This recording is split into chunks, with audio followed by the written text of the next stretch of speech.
ఇవాళ వరకు రేవంత్ రెడ్డి ఒక్క మాట మాట్లాడలే ఆ సైకో మీద.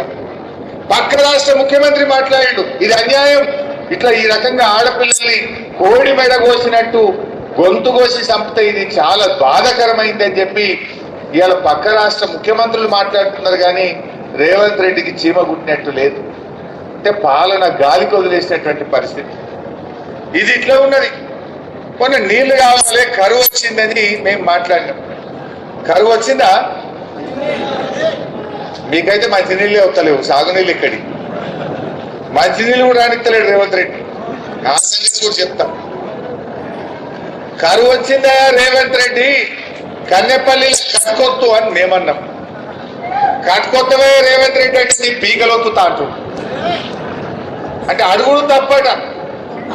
పాపం రిటైర్డ్ ఇంజనీర్ శ్యామ్ ప్రసాద్ రెడ్డి గారు మేడిగడ్డ బ్యారేజీ లేకుండా కట్క ఒత్తచ్చు, గోదావరి నీళ్లు ఎత్తచ్చు అని రిటైర్డ్ ఇంజనీర్లు చెప్తే ఆయనని చెంచలు కూడా జైల్లో పెట్టాడు.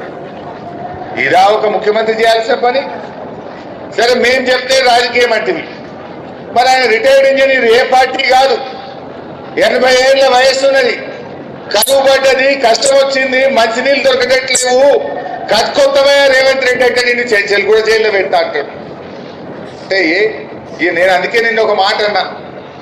ఒక విలేకరు అడిగిండు, సార్ మరి ఇదంతా సరే కానీ కరువు పడ్డది, మా నీళ్లు లేవు, పొలాలు ఎండిపోతున్నాయి, మంచినీళ్ళు లేక ప్రజలు ఇబ్బంది పడుతున్నారు, పంటలన్నీ పోతున్నాయి సార్, మరి ఎట్లా నువ్వు ఏం చేస్తావు అని అడిగాను. ఏమున్నది, హరీష్ రావుతో కేసీఆర్ నో కోస్తగట రక్తం పంటల మీద జల్లితే పంటలు పండుతాయట. నేను అంటున్నా, సైకో రాజ్ కుమార్ గారికి రేవంత్ గారికి ఏమైనా తేడా ఉన్నదా?